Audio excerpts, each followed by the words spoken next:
ஆரோக்கியமான உறவுகளையும் ஒட்டுமொத்த நல்வாழ்வையும் பராமரிக்க கோபத்தை நிர்வகிப்பது அவசியம். யாராவது கோபமாக இருக்கின்ற போது அவர்களை குளிர்விக்க நீங்கள் பல யுத்திகளை பயன்படுத்தலாம். முதலாவது, கோப தூண்டுதல்களை முதலில் அடையாளம் காணுதல் வேண்டும். கோபத்தை தூண்டுவது எது என்பதை முதலில் புரிந்து கொள்வது முக்கியம். அவரது கோபம் அதிகரிக்க செய்யும் குறிப்பிட்ட சூழ்நிலைகள் அல்லது நிகழ்வுகளை அடையாளம் காண அந்த நபரிடம் கொஞ்சம் நிதானமாக பேச்சு கொடுங்கள். தூண்டுதல்களை கண்டறிவதன் மூலம் அவற்றை தவிர்க்க அல்லது மிகவும் திறன்பட நிர்வகிப்பதில் உங்களால் முடிந்த விஷயங்களை செய்தோ அல்லது சில அறிவுரைகளை அவர்களுடன் பகிர்ந்தோ கோபத்தை தணிக்க முயற்சி செய்யலாம். இரண்டாவது, அமைதியாக இருங்கள். கோபமாக இருப்பவர்களுடன் பேசும்போது அமைதியாக இருங்கள்.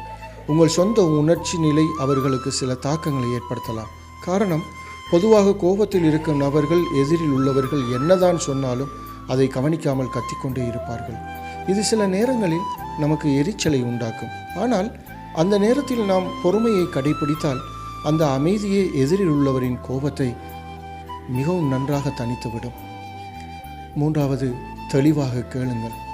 கோபப்பட்ட நபரின் முன்னிலையில் நீங்கள் தெளிவாகத்தான் இருக்கிறீர்கள் என்பதாக முதலில் காட்டிக்கொள்ளுங்கள். ஏதோ ஒரு விஷயத்தில் பாதிக்கப்பட்டதால் சில நபர்களுக்கு கோபம் உண்டாயிருக்கும். அப்போது அந்த நபர் தன் உள்மனதில் இருந்து நிறைய விஷயங்களை தன் புலம்பல்கள் மூலமாக உங்களிடம் கூறுவது போல் கொட்டி தீர்த்து விடுவார்.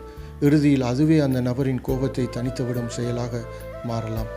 அடுத்தது, நீங்கள் செய்ய வேண்டியது பரிதாபம் காட்டுங்கள். சில பேர் கண்ணீருடன் தங்கள் கோபத்தை வெளிப்படுத்துவார்கள். நீங்கள் அவர்களின் சூழ்நிலையை புரிந்து கொண்டு உங்கள் பரிதாபத்தை வெளிப்படுத்துங்கள்.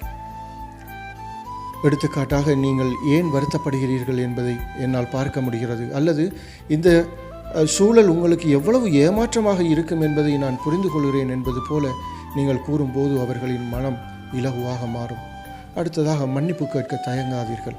அவர்களின் கோபத்துக்கு காரணமான தவறு நீங்கள் ஏதேனும் செய்திருந்தால் நேர்மையாக மன்னிப்பு கேளுங்கள். மாறாக அது உங்களின் முதிர்ச்சியையும் உங்களுக்கு அவரின் மேல் உள்ள மரியாதையையும் வழிகாட்டுகிறது. இதுவே அவர்களின் கோபத்தை தணித்துவிடும். நகைச்சுவையுடன் சூழ்நிலையை இலகுவாக்குங்கள். பொருத்தமான நகைச்சுவை பதற்றத்தை சில நேரங்களில் தணிக்க உதவும். ஆனால் நகைச்சுவைக்கும் சில கால நேரம் உண்டு. அதனால் அவர்களின் உணர்வுகளை கொச்சைப்படுத்தாமல் எச்சரிக்கையாக இருப்பது அவசியம்.